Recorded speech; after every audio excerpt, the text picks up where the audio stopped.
Goeiedag. En vandag lees ons Matteus 4. En net 'n kort gedagte voordat ons lees oor wat ons nou gaan hoor. Ek vra die vraag: hoekom het die Satan vir Jesus versoek? Wat kon die Satan bereik as hy kon slaag om Jesus te laat sondig? En die antwoord is dit: die duiwel het Jesus versoek om sy gehoorsaamheid te toets en om van sy sending af te lei, net soos dit met Adam gebeur het. So probeer die duiwel dit nou met Jesus. Satan wou hê Jesus moes sondig, sodat hy, die duiwel, Jesus se goddelike natuur kon ondermyn en die verlossingsplan kon stop. Maar Jesus het weerstand gebied en sy toewyding aan God se wil bewys. Onthou, hier was Jesus in 'n menslike gedaante, né?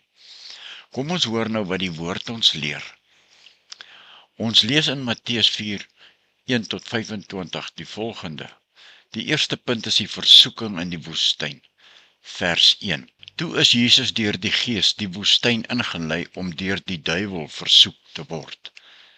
40 dae en 40 nagte het hy niks geëet nie, en naderhand het hy honger geword.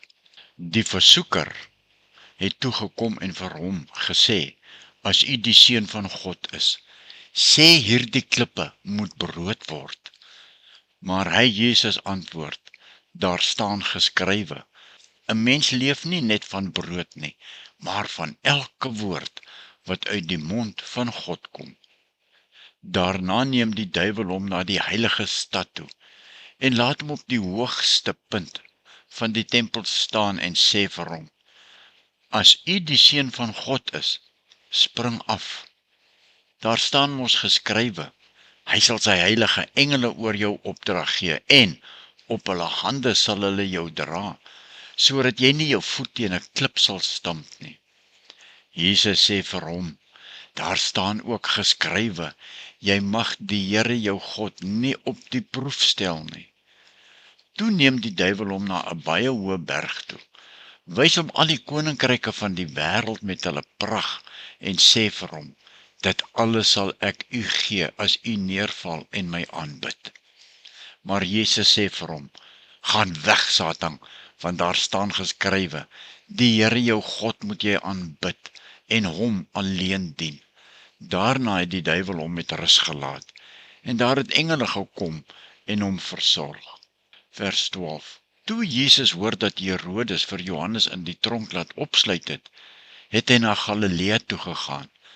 Hy het nie in Nasaret gebly nie, maar hom gaan vestig in Kapernaum, by die see, in die gebied van Sebulon en Naftali.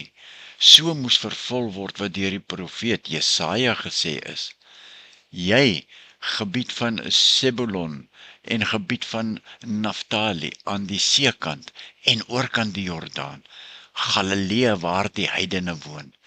Die volk wat in duisternis woon, het 'n groot lig gesien. Hulle wat in die skemerland van die dood lewe, vir hulle het die lig opgegaan.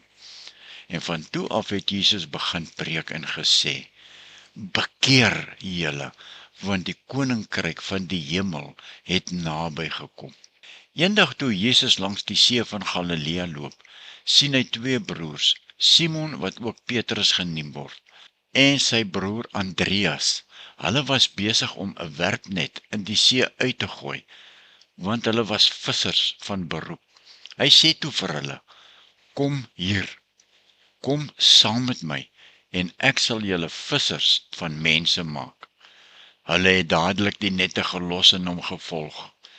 Toe hy daarvandaan verder gaan, sien hy twee ander broers, Jakobus, 'n seun van Zebedeus, en sy broer Johannes. Hulle was in 'n skuit saam met hulle pa besig om hulle nette reg te maak. Jesus het hulle geroep en hulle het dadelik die skuit en hulle pa verlaat en vir Jesus gevolg. En dan sien ons die weldade aan baie mense, né? Vers 23. Hy het toe in die hele Galilea rondgegaan en die mense in hulle sinagoges geleer, die evangelie van die koninkryk verkondig en elke soort siekte en kwaal onder die volk gesond gemaak. En berigte oor hom het deur die hele provinsie Sirië versprei. Die mense het toe die siekes met allerhande kwale en pyne, die wat in die mag van bose geeste was, geestelik versteurders en verlamdes na hom toe gebring, en hy, Jesus, het hulle gesond gemaak.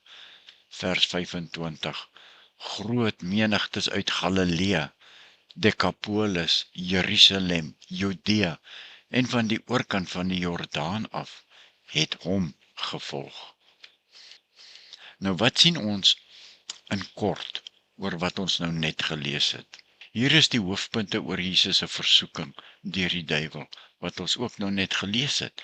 Jesus word deur die Gees na die woestyn gelei, waar hy 40 dae en 40 nagte lank vas. Satan versoek hom 3 keer, maar Jesus weerstaan hom elke keer deur die skrif te gebruik.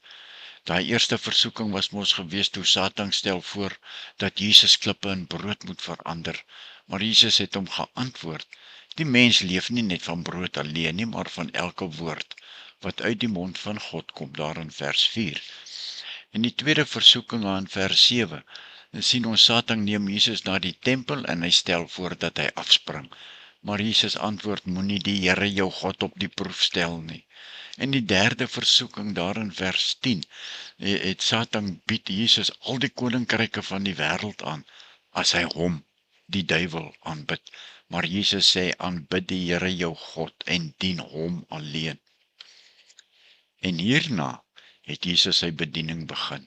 Na die versoeking begin Jesus in Galilea te preek, mense tot bekering oproep en die koms van die koninkryk van die hemele aankondig. Ons sluit af vir vandag. Het Jesus die duiwel vir en namens ons ook oorwin? Ons, kinders van die Here, wedergebore kinders. Presies, ja, deur Satan se versoekings te weerstaan, het Jesus vir ons gewys hoe om sterk te staan teen versoeking en sy mag oor die bose bewys. En nou kan ons ook op daardie krag van Jesus staat maak. Hoekom? Want ons is in Christus en Christus is in ons. Tot sover vandag. Mag God ons help en ons geestelike oë en ore waawyd oop, as die duiwel ons wil verlei om te sondig. Seën en vrede vir jou geliefde kind van God, vir wie Jesus alreeds die duiwel ook in jou plek oorwin het. Ja, hy het die prys betaal vir al ons sondes. Dankie Here. Amen.